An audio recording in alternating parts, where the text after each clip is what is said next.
Welcome back here to a very special broadcast of Wake Up Call with Dan Tortora's Bobcat Buzz. We are here with the Bryant Stratton College Bobcats of Syracuse's women's soccer team, coming off of defeating the #1 ranked team in the nation after defeating the #2 ranked team in the nation. And speaking of the nation, this is like the United Nations. When I go down the line here, we get to have representation from Germany, Antigua, as well as the Bahamas and El Salvador. So I want to welcome you all to the broadcast for the first time. Appreciate you being here. And Nina, I'm going to start with you. Nina Kotroba here from Germany, first and foremost. Tell me something that you love about Germany that you think about all the time. I love the food. The food? Germany. That's the one thing I really miss when I'm here. But the food is literally like one of the best things in Germany, actually. What's your favorite?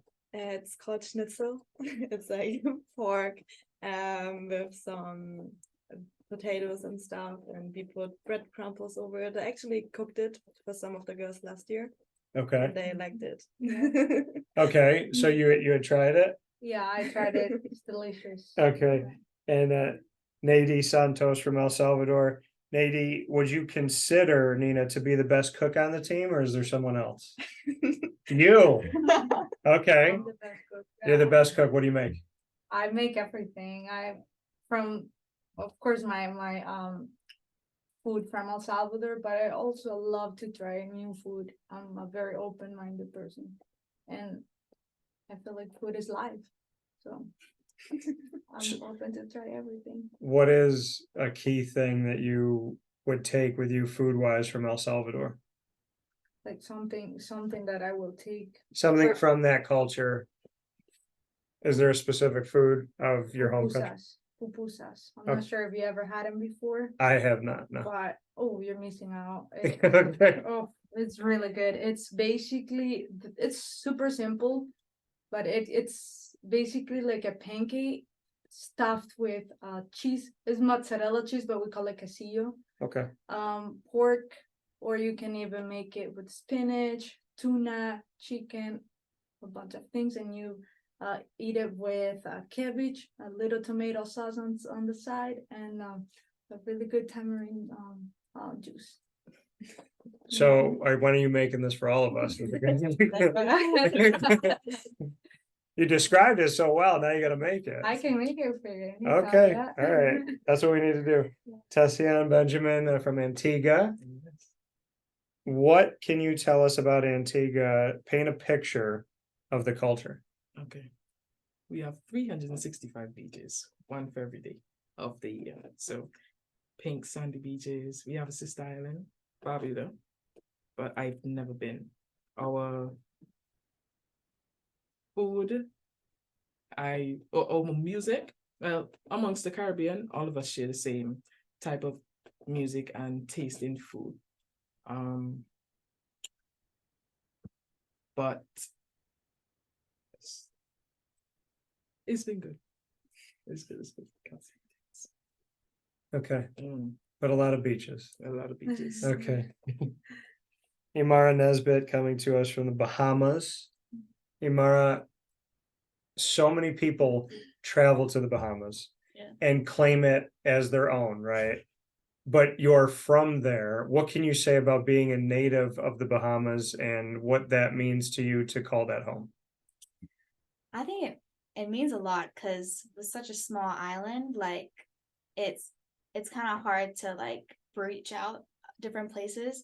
So when you say you're from the Bahamas, people are like, oh, like that's so cool to live there.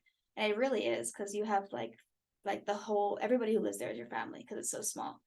So it means a lot to be from such a small island with an amazing culture. And I've had some friends from Hawaii, and they've said the same thing. They said if you're from the islands there, you're just family. There's a different way. They said you have your family, but then we're all kind of a bigger family. Mm-hmm. Is that kind of what you're describing the Bahamas, that everyone is family? That's exactly how it is. Like if you need help, like you're a neighbor who you don't even know, like they will support you. People who you don't know will come all over the place to help you over there. When you come from the Bahamas, I feel like everything else in the world doesn't look as nice. So how would you describe coming to America? it's different. It's different. Like the cities, we don't have a lot of like tall buildings, and I like it. It's different, but the Bahamas is one of a kind for sure. Do you like snow? I've never seen snow. Oh, you're about to. You are about to see it. Excited. Now this is my hometown, so I can say this, but Syracuse I refer to as Santa's armpit, is what I say. You will find a lot of snow here. I'm already really cold, so It's- Nina, I'm gonna come back to you. Being on this team, your journey to get here to Bryant Stratton College of Syracuse, bring us into how you got here. The way I got here is over an agency in Germany who brings players from Germany to the United States to play, to grow as a player, to get good education at the same time. And this agency came to me and was like, yeah, I'm interested in that. So I worked with the agency together. Even though I got injured, I still got committed to the school, and I'm really grateful for that. And coach helped me a lot with my recovery during that thing. Yeah, but it was not always easy, and it's, I think, a tough decision to come here when you live in Germany, but I don't regret it. What do you think when the world shows Germany or describes Germany? What do you think the media has wrong as opposed to what Germany really is? I think everyone thinks Germany is all about the beer and drinking, and I think everyone I met here, they're like, oh, you must drink a lot of beer. But it's, I mean, we do drink beer, but it's not like, that's not the only thing in Germany. Like Germany has, like, I would say, a lot of beautiful mountains and places to go. It's also a very nice place to go on vacation. Like I live in Munich. It's just a beautiful city. Go to Berlin, it's also a beautiful city. You have very different life that you can get, the nature and also like the big city life on the other side. And it's not all about the drinking and partying. And Oktoberfest. And all that Exactly. stuff. I mean, I love the Oktoberfest, and I'm so sad that I'm missing out because I'm here when the Oktoberfest is in Germany. So I'm sad Yeah. that I'm not gonna able to be there for a couple of years, but yeah. Neidy, for you, what brought you here? How'd you end up here? Well, first, I'm gonna say the whole story because Yes. it'll make sense. I had my father here. We came here, went to high school for 2 years.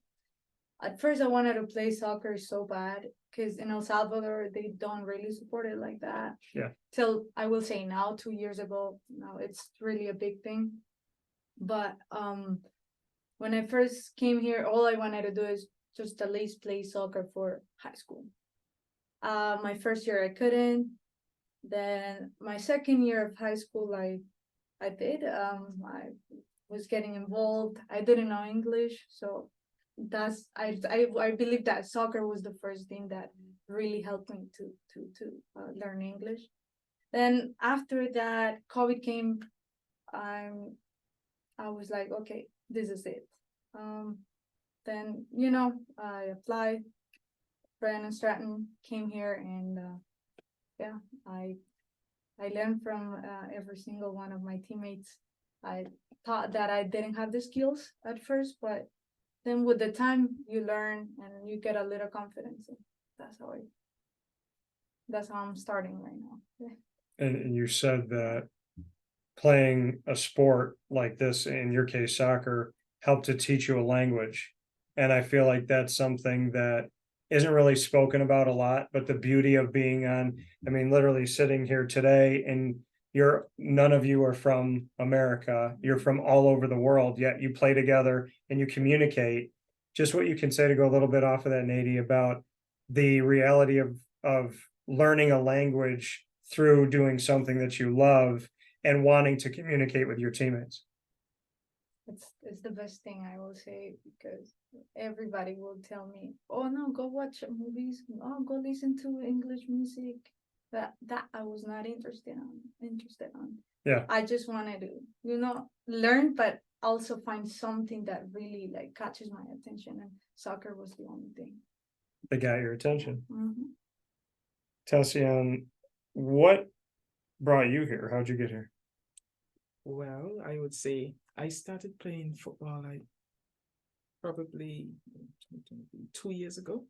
And I played for the national side, and we had some players from Antigua came to this school. So Coach Alex came, he watched us play the game and in Suriname, and he talked to my coaches, and then he got it together. Came here. It was good. The plane ride, I hate plane rides. Like, 3 hours is too long, even though. But to get here, it was a bit hard. It was like, because we don't have an embassy back home. So I had to leave from my country, go to another country to get it, then go back home to come here. So it was long, but it's still good for the best. Where did you have to go? What country? Barbados. So to have to leave your country, to go to another country, to come to this country, how did you get through that? How did you deal with the, emotional side of that, the mental side of that? It's exhausting physically, I'm sure, too. It was the first time I went to Barbados. I didn't get it. I didn't get the visa the first time. So I had to go back. I was sad because it was 3 of us that was supposed to come at the same time, but only 2 came and I wasn't the only one. So it was sad, and I called the coach and I told him what was wrong. And he told me, okay, he will fix it, get it together. I went back home, and then like probably 2 weeks or I went back. Same thing. I didn't get it. Came back. I was not sad the second time because I told myself everything happened for a reason. I'm not going to argue with whatever it is. Just leave it alone. So came back, went back home, and then I got the files together, and then I shipped it, and then got it back. When I got back my passport, it was in there. It was stamped. It's like, God is good all the time. What made you keep going? Because there's something that kind of hit me years ago when I was talking to a class on entrepreneurship and business. I spoke for like an hour and a half. And I remember finishing and thinking to myself, I don't know if I said anything that they can hold on to and that can help them. And I stepped back, and the teacher was starting to, talk to the class and whatnot again. And something came to my head, and I blame God for this. And I asked the teacher, I said, can I say one more thing? I said, I don't know, but I just feel like I need to say this. And ever since I said it that day, it stays with me in everything, in any relationship, personal, business, anything, that there's a difference between you love it or you think you love it. Because if you love it, you'll do what you did and you'll keep fighting. If you think you love it, the tiniest thing will touch it and you'll go, I don't want to be a part of it anymore. So why did you fight? Why did you love this opportunity to play soccer, and just why did you kind of put your love and your heart into it when you could have given up? Because growing up, I can say I didn't really engage in any sport. My younger sisters, they would play, but I was the one that I never played. And after I graduated from a lower school, I went into high school and I started to play netball at first. And from there, I went to play soccer, and I loved it. I really did. Like, I dropped every other sport to play this one because I wanted it. And as coach always say, you always have the 3 P's. Passion is the most important one, because if you don't have the passion, you don't want it. And I wanted it. So, I always thank God for it every single day, because if I didn't, I would react differently. The first time I realized I didn't get the visa, I was like, I don't care, I won't go anywhere. I wouldn't even call coach. I would just leave it and tell him it is okay. I would just stay home, stay with my family. But then, something clicked. I was like, I prayed about it. I was like, if it's you, God, that whatever your will is, let it be. I won't question it, nothing. So whatever you say goes. And that was it. He said, have patience. And I did. And then it happened. So that it was. I love that answer. We're done. We have nothing else to talk about. Imara, tell me your story about how you got here. I had just graduated high school, and I actually also just started playing soccer like 2 years ago.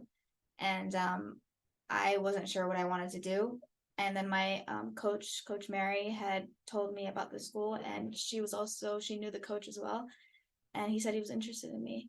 So then I came over here and I gave it a try, and I like it. I love it so far.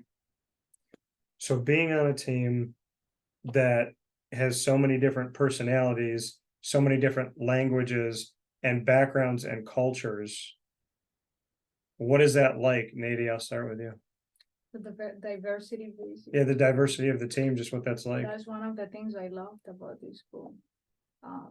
Just meeting people around the world. Actually, New York is like that, because I used to live in Queens, so you get to have a taste of like every single part of the world. But here, especially, you really get to know them, and what will they do in this case. Like, like not all of us will react to one thing differently, if that makes sense. Yeah. So to me, is one of the most beautiful things I could experience so far.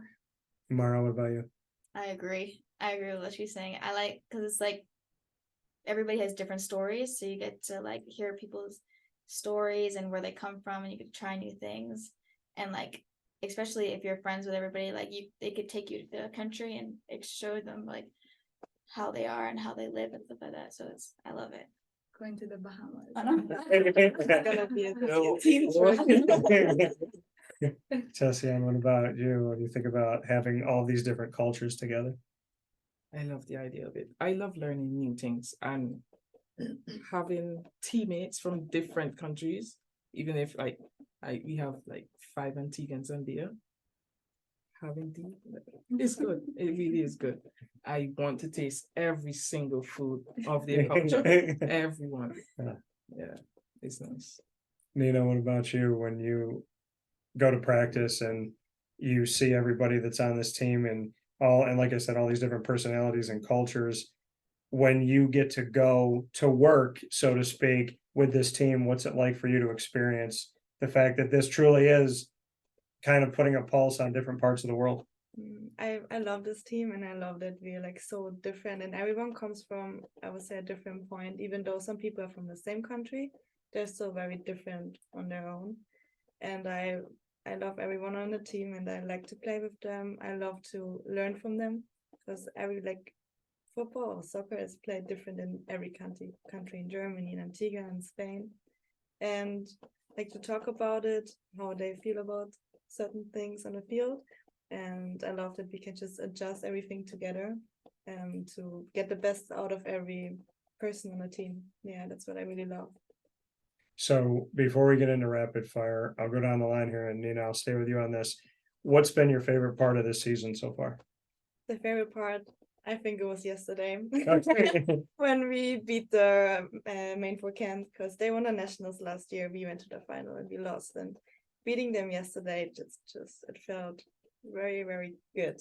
Yeah, seeing them being mad and us happy, it felt good. Now we just gotta win the national championship, and then yeah, that's gonna be a really, really good highlight of the season. Yeah. I like that. I appreciate that. I know there's a rivalry there. Tassianne, what about you? What's your favorite part of the season so far? Playing every single. I hate riding the bench, but when you're injured, you can't go on. But so far, the winning and staying humble, because when you don't stay humble, everything falls apart. So like yesterday, we didn't even probably celebrate it in our minds, because our mind was exploded because we won. But to stay humble is good. It's good. Season has been great so far, and I hope we win. We can. We're a good team. We're very good. I'm gonna call you every morning, and I'm gonna let you give me a positive, like, hey, I was gonna call you up and be like, hey, I just got off the phone with someone's really upsetting me. Don't worry, you gotta be positive. You got this. It's gonna be okay. But I see the leadership in you. I do. Imara, for you, what's been your favorite part so far? I like playing the games, but I also like when all of us are together and we're like hanging out and getting to know each other, like what we did at your house. Like I really enjoyed that. Like when we're all together and having fun, talking. That's probably one of my favorite parts. Is there something the team's done bonding wise that's been your favorite so far? I liked the dinner that we did. Okay. Neidy had cooked and a few other people had cooked as well. I keep hearing that you cook, but I haven't had it, so I can't speak on it. I'm very hungry right now, but I haven't, Yeah, that was really fun. Neidy, do you have a favorite? I will say I have a few favorites. Okay. Still, even in practice, sometimes, we have ups and downs sometimes, but I feel like whenever we really get together as a team and we start enjoying what we're doing, that there's not just one time, but like that every single time that happens, that's one of my favorite parts. That as long as I see everybody smiling, enjoying what we're doing, and that helps the others, like if I can be sad today or not have the desires to play, but if my teammate comes and you're like, let's go. I see their desires to play and everything. I'm like, okay, like I want to be on top of them. I want to be competitive as well. Yeah. Those are my favorite parts. Winning, sharing, and loving each other. Well, I can tell everybody this, if you haven't come and seen this team, you should, because I hear the food's good. And also hearing about family and loving each other is something that not every team can say. We're going to play rapid fire. You all get to put me on the hot seat. I get to put you on the hot seat as well. Tassianne, you get to ask the first question to me. What do you have? Okay, first question. Have you ever played any sports growing up? I did. I played basketball pretty much my whole life. And then I coached soccer. So I had never played soccer growing up. And I look back, I actually said something to my parents about this. I'm like, why didn't anybody say anything about soccer?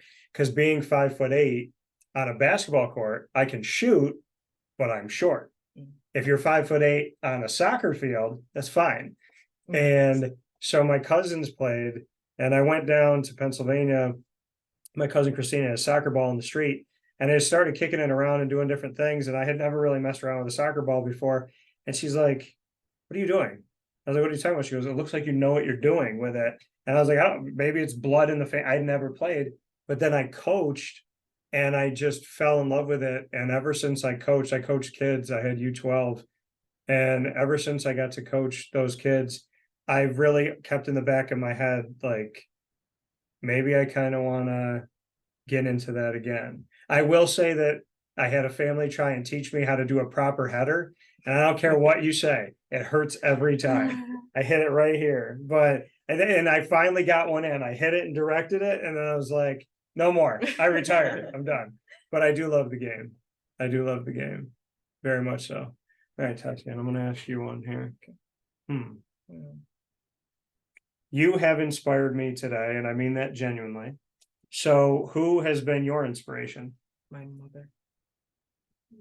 I love that woman so much. She has helped me come here with everything in my life. I don't know what I would do without her. I really don't.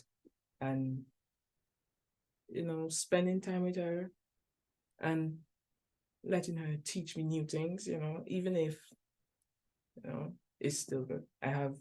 She has 6 kids. I'm the second. And to deal with 6 of us is difficult sometimes, in a small household. So she is one of the person I would say that inspired me. Like, she pushed me to be here. If it wasn't for her, I would have never came. I would have never, because disappointments happen. But with her, she always encouraged me, keep trying, because I know you can do it. She always tell me that I can make it. And I believe her. Because I can. Anybody can, once you put your mind to it. So that is what I'm going to do. I'm going to make it for her. I'm going to make it for us. Is she back home? Yes, she is. What's her first name? Tacy. Yes. So if you can say anything to her right now, what do you want to say? I love you. That's very sweet. Imara, what's your question for me? If you had to visit anywhere in the world, where would you want to go? There's a bunch of places that I'd like to go, but I I'm supposed to go, hopefully, God willing, with my dad to Italy. And we've never been, so we're gonna go to Italy next year, hopefully in April. And Spain, I've kept in touch with my family. It was weird. I don't remember how we started interacting on Facebook, but they started watching my show in the morning, which is to them, it's like 5 hours ahead of time. And then there was the terrorist attack a few years ago. There was two in Spain. And I did a very emotional show for me about it. And I just said to them, like, hey, I'm going to do a show to talk about you and to talk about Spain and, loving your family and just trying to be a better world. And my family sent me videos of them listening and like holding it on their phone. And that still makes me emotional. So if I could go anywhere, I would love to see my family in Spain. And I know that you all watch, so shout out to the Carracos. And I would go to Italy, which I plan on doing with my dad soon. So yeah, he was like, we can go for 1 week and go for 2 weeks. I'm like, who would ever take less time? So I'm trying to go for a couple weeks. My question for you, Imara, the Bahamas are such a beautiful place. Besides the scenery and besides the Bahamas itself, what has been your most beautiful memory of anything or anyone? In the Bahamas? Anywhere. Probably I'm like I live in the Bahamas, but I'm not from the Bahamas. I'm from Australia. From Australia. Yeah. Okay. And I just went there last year and I haven't been for 7 years. So I hadn't seen like any of my family over there, which I have like most of my family, like a lot of them. And I went there last year and I saw like my grandmother and my uncle, and I think that was like the best moment because she got to meet my little brother for the first time, and I thought that was like a beautiful moment, and I cannot wait to visit again. What's grandma's name? Christine. Christine. So shout out to Christine. What do you want to say to Christine? I miss you so much, and I cannot wait to see you again. And I can tell you, grandparents. So my two grandfathers passed away when I was 6, and I still think about them every day, at least once a day. My grandmothers lived for a while. My closest any person on the planet, and that's why when you brought up grandparents, it makes me think of G-Mama, I call it. And my mom's mom, right down the road from Bryant Stratton, is where she lived. She lived to be just shy of 101 years old. And I tell people all the time, if you have a grandparent anywhere in the world, hug them, kiss them, visit them, call them. And when you think you've done enough, when you think you've kissed them enough, called them enough, do it again. Because I'd give anything to do it again. So shout out to Christine. Nina, what's your question for me? What is your favorite part about your job in broadcasting? This. This. I mean, what can you do in the world where, I mean, I do what I love and I love what I do. And I really genuinely do. I don't feel like I've worked a day in my life. I started the moment I walked into college, and next month is 20 years. I've been a broadcaster longer than I haven't been in my life. And when I was a junior in high school, I said, or 10th grade, I think, I was like, I want to broadcast. And there's so many other things I want to work on. Screenwriting. I love making people laugh. So stand-up's important to me. Music. My mom's sung her whole life. I've gotten into music as well. So there's a lot of things that I want to do, but I love this because I'm sitting in my hometown at a table with the world. How else can you make that happen that easily?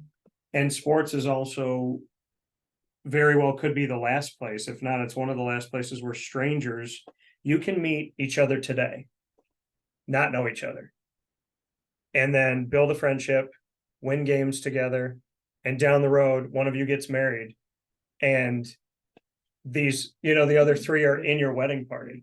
And sports does that. You can sit at a bar next to someone, and I can be a Diamondback fan, and then I yell, and then they yell, and then I'm like, you like the Diamondbacks? Yeah, I do. You do? Yeah. And then you end up talking, and then that's the best man at your wedding. That's the person that you get an apartment with when you're going out on your own. So what I think sports does for me is this. I mean, I didn't know you all before today. And now I will be rooting for you all every day. And I'm going to remember these stories. And I'm going to come to collect on the food. And I'm going to ask how mom is doing. And, you know, I'm going to want to hear how grandma's been. I'm going to want to know more about the culture of Germany because you made me care about that. And so to me, this isn't a job. To me, this is making my world very tiny. And hopefully by doing that, I can spread some positivity in a world that needs it. So Nina, my question back to you. Okay, well, everyone, like you said, when they think of Germany, they think drinking, they think Oktoberfest. I'm an October baby. And every time I talk about Oktoberfest. So what about Germany do you love the most that has nothing to do with alcohol and October? I think, as I mentioned earlier, the nature and the mountains. I love going hiking. I used to that's my vacation in the summer. Me and my friend, we just go hiking for a week, sleeping down the road, not even on a proper camping place. Yeah. Just to be with the nature and see the nature. And that's I would say my favorite part about Germany. Apart from drinking and party and Oktoberfest and whatever. So there's a lot of beauty to Germany that people don't know about. Yeah, exactly. And I think people should see the beauty of Germany and don't think that Germany is just all about beer, because that's literally what everyone is thinking here. And I hate it that everyone is Germany is beer. It's it's not. No, and Munich, and you describe Munich. I mean, Munich has so much history too. Exactly. Going to Munich, I mean, for me, it's my hometown. I know it, but I took a friend there from Cologne. It's also in Germany, and she never been to Munich. And she said it's a beautiful city, and you have so much stuff to do. You can even go surfing in a river. So, I mean, I love Germany. It's a very beautiful country, and everyone should visit it. Got a lot of places to visit here on this panel today. Neidy, what's your final question for me? What's your biggest lesson in life? Stick up for yourself. People, you're a person, they're a person. And I think we get so scared of the people that tell us we can't do something. And it's like a person's opinion, if you never heard it, would never affect you. So I almost want to tell people to kind of treat life like a funnel, and all of this stuff goes into it, but what comes out of it is what you decide, you know. And I have a very close faith as well, and I always pray to God. I say, guide us and guard us towards you, guard us from what is not you, and help me to hear your voice amongst the other voices, because so many people are talking and we treat their voice as gospel. We treat them as God. Somebody tells me I can't. Someone tells you you're ugly, you're fat, you're stupid, you're not capable, you'll never be successful. And we listen to their words as if their words are more important than our own, as if they're more important than God. And we look for God. We have artificial intelligence, we have phones, we have all these things that are supposed to be our God. And yet there's this God that's waiting for you to just say, hi, thanks for my life. Thank you for waking me up this morning. And so, I mean, I think the best thing I could impart on myself today that I'm still learning is, if you're nice to everyone, and one day you come up to someone who you've been nice to for 3 years and they just change and they're mean and they don't answer their phone and they don't answer their text messages and they treat you like you're not worthy of them. We always say, what did we do? What did I do to make them not like me? What did I do to make them change? Stick up for yourself. If the relationships are important, ask what changed, but be prepared to let go of people that do not value you, appreciate you, and honor you the way that you honor them. Because this world spends so much time wanting everyone to love us instead of focusing on the few people that may, but those few people that do, it's genuine. That's what I would say. That was beautiful. It was. Thank you. Yeah. That was true. It's because I'm learning it right now. Neidy, my final question for you and the final question of our panel, which I don't even want this to end. I'm like, let's make food. So Neidy, my question for you, since you asked me that, if you could give a piece of advice to yourself in the past, what would you say to yourself when you were growing up? Be confident, because I just feel like too many of us, a lot of us, we just doubt of the things we can do. As Tassie said, if you believe in yourself, you'll do it. If you put your mind in it, you'll do it. And I think every successful person will come and say, if you really dedicate time, you put yourself in it, you'll be successful. And I think for me personally is just keep trying, and keep trying. Never put your head down, which I did. I'm not gonna lie. But then you have people around too. You have people around that really pushes you and comes with a positive, it's constructive feedback. They will come and tell you, you did this wrong, you can do this better. But it all depends on you, if you want to take it right or you want to take it wrong. And then you just work on yourself and hard. Yeah. And it really, anything is attainable. I think people need to understand that. I always liken, if we want to talk about soccer, to a soccer stadium, 50,000 seats. And so there's this many soccer players on the field, but there's this many people in the stands. Most people will spend their entire life sitting in the stand telling all those soccer players that they're better than them. But only a few of us will actually play the game of life. And if you're willing to play the game and try and not win, or not score the goal, or miss it when you jump to try and save it, at least you're on the field. That's what the people that are the most criticized in this entire world are the people that try. Because if you try, you make everybody who doesn't try look bad. You make them feel bad. So they want you to stop trying. But if you look at Albert Einstein, you look at anyone who's Thomas Newton, anyone who's created anything, they say the world's not flat, it's round. And people are like, you're crazy. I'm going to invent light, not from the sun, but a light bulb. You're crazy. I'm going to invent this game called soccer, and I'm going to get people like, you're crazy. I'm going to get to America. I'm going to do well for my family. You can't, you won't. You guys went up against the #1 team in the country, and they said, we got you last year, we'll get you again. And you said no. Believing in yourself is the difference between the people that try and the people that sit in the stands and talk about how good they would be if they had tried. And you have to determine who you want to be. These are a bunch of triers. When they lose, I'm going to be there. When y'all win, I'm going to be there. And the only reason why I wasn't there yesterday is because I was flying home and I looked at the schedule and I was like, are you kidding me right now? So I was on a plane and I called Alex last night and congratulated him. But I want to congratulate you all. I know there's more work to be done. But Nina, Tassianne, as well as Imara and Neidy, thank you for telling your stories today. Thank you for inspiring me. And I hope you'll let me talk to you again. Thank you. So with that being said, you know who to support, your Bobcats women's soccer team and Bryant Stratton College of Syracuse in general. We look forward to seeing you out at the games all throughout the seasons for all the teams, including women's soccer. This has been a special Bobcat Buzz. Take care and go Bobcats.